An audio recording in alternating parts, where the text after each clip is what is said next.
Three friends at the orphanage were enjoying a friendly basketball game shooting hoops when a group of bullies led by Ox interrupted their fun.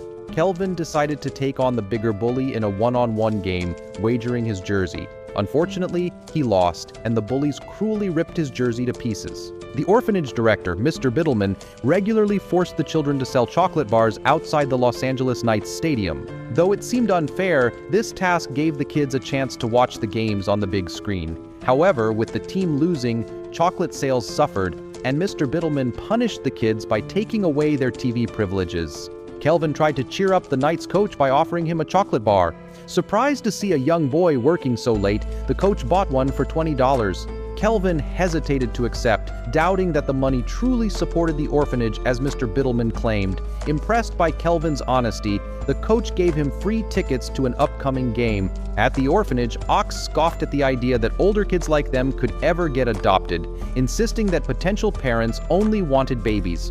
Sister Teresa arrived with a box of donations, including a pair of old sneakers. Kelvin tried the sneakers on and discovered they fit perfectly. Noticing the initials MJ, he wondered if they had once belonged to Michael Jordan. Dismissing Kelvin's excitement, Ox tossed the sneakers onto a power line, calling them junk. That night, unable to sleep, Kelvin decided to retrieve the sneakers. Reggie and Murphy joined him as he climbed a tree during a storm to reach them. As Kelvin grabbed the shoes, a lightning bolt struck the pole, seemingly imbuing the sneakers with an extraordinary charge. The next day, Ox discovered Kelvin had tickets to the Knights game and threatened to tattle to Mr. Biddleman. Kelvin avoided trouble by bribing Ox with extra tickets. At the game, the Knights were down by 12 points and struggling financially. During halftime, a lottery offered a fan the chance to play one-on-one against Tracy Reynolds, the team's star player. To everyone's surprise, Kelvin's ticket was chosen. Ox attempted to steal Kelvin's winning ticket, but Kelvin managed to outwit him and confidently stepped onto the court to cheers from the crowd. Grabbing a microphone, he charmed the audience with a playful speech. Kelvin, now wearing the sneakers, laced them tightly and declared, "I want to be like Mike," before stepping onto the court. To everyone's amazement, Kelvin hit a three-pointer and then dunked the ball, hanging triumphantly from the hoop. The crowd erupted in applause. Meanwhile, Mr. Biddleman, absorbed in his chess game, missed the entire spectacle. After the game, Frank approached Mr. Biddleman, offering $5,000 for Kelvin to sign a one-day contract with the Knights. Reluctantly, Biddleman agreed after the offer was increased. Kelvin was thrilled, convinced the sneakers held magical powers, though Ox overheard and grew suspicious. In the locker room, Kelvin apologized to Tracy and received his official team uniform, including the sneakers. He soon realized his role was merely a publicity stunt to attract fans, not to genuinely play for the team. During the game, the Knights continued to struggle. Kelvin, sitting on the bench, suggested a strategy during a timeout, surprising the coach with his sharp observations. And the coach adds to the tension by substituting Kelvin onto the court. However, Kelvin isn't wearing his magical sneakers. Hesitantly, he steps onto the court but avoids dribbling the ball. He requests a timeout, pretending he needs to use the restroom, and dashes to the locker room to switch into his special sneakers. Returning to the game with boosted confidence, Kelvin instantly makes a difference. As Kelvin's dazzling moves close the score gap, he channels Air Jordan's energy, ultimately scoring the game-winning points. While preparing for an away game, Mr. Biddleman informs Kelvin that, according to the contract, he is now Kelvin's legal guardian for the duration of his time with the Knights, effectively preventing any chance of adoption. On the team's flight, the coach assigns Tracy to share a room with Kelvin, hoping it will help them bond. However, Kelvin's endless energy and antics quickly test Tracy's patience. When Tracy leaves the room, he suggests Kelvin order room service. Thrilled to learn it's free, Kelvin orders an excessive amount of food, far more than he can consume. Upon returning with a date, Tracy is frustrated to find his guest more concerned about Kelvin, who has overeaten. Kelvin apologizes for stealing Tracy's attention, revealing that neither of them has parents. That night, Kelvin's loud snoring keeps Tracy awake. The next morning, an exhausted Tracy is further annoyed when Kelvin casually tells the coach they stayed out late, not returning to the hotel until 1:30 a.m. Despite Kelvin's antics, his presence boosts the team's morale and brings the players closer together. He becomes the face of the Los Angeles Knights, earning admiration from fans and even NBA stars who once mocked him, now asking for his autograph. Using his earnings, Kelvin gifts electric scooters to the kids at the orphanage. However, his newfound fame sparks jealousy in Ox, who begins scheming to steal the magical sneakers again. Meanwhile, Biddleman, seeing Kelvin as his golden ticket, tightens his grip on the boy. Tracy, preoccupied with personal issues, refuses to take Kelvin with him to the pharmacy to buy allergy medicine and sleeping pills. Another player reveals that Tracy's distant behavior stems from unresolved problems with his father. During the drive, Kelvin brings up Tracy's father, sharing how much he wishes he had a dad. At the pharmacy, a flirtatious pharmacist distracts Tracy, leading him to accidentally take sleeping pills instead of allergy medicine. Tracy falls unconscious at the wheel, putting him at risk of missing the midnight curfew, which would disqualify him from the game, narrowly avoiding disaster and arriving just in time. The following morning, Kelvin is benched for his risky actions. However, Tracy, now realizing Kelvin saved him, thanks the young player during their flight. Tracy also helps Kelvin overcome his fear of the dark and prepares him for an upcoming geometry test. Later, Murphy informs a disheartened Kelvin that a group of potential adoptive parents has arrived, but they are only interested in him. Kelvin discovers that Biddleman lied about the contract, using it as a means to forbid his adoption.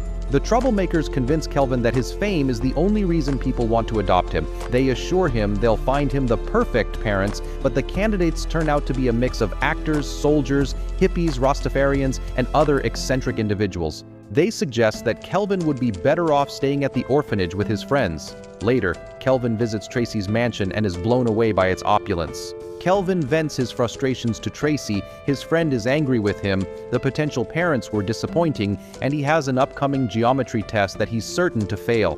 Tracy reassures Kelvin that the right parents will come along in time and advises him to patch things up with his friend. For geometry, Tracy offers to help him study. To simplify the subject, Tracy draws diagrams on his mansion's walls, using basketball plays as relatable examples. The study session ends with a playful paint fight. When Murphy arrives in a cab, Kelvin jokingly asks Tracy for $49.50 to cover the nearly full fare. Inspired by the lesson, Murphy decides he wants to learn geometry too. With Kelvin's help, the Knights are now just 2 victories away from playoff qualification. If successful, the team stands to earn bonuses and endorsement deals. Murphy suggests that Kelvin doesn't need new parents and that Tracy should adopt him instead. However, Kelvin decides to focus on helping Tracy mend his relationship with his father. Taking the initiative, Kelvin brings Tracy's father to a press conference, but Tracy reacts angrily and sends them away. The team's lack of unity leads to a crushing loss in their next game against a rival team. Despite this, a wealthy and respectable family expresses interest in adopting Kelvin, worrying Biddleman. Biddleman talks to Ox about the magical sneakers, confirming their unique abilities. He convinces Kelvin that the prospective parents might not be a good fit and persuades him to replace the old sneakers with a new pair. Suspicious of Biddleman's motives, Kelvin entrusts his sneakers to Murphy, who tries them on immediately and exclaims, "I want to be like Mike."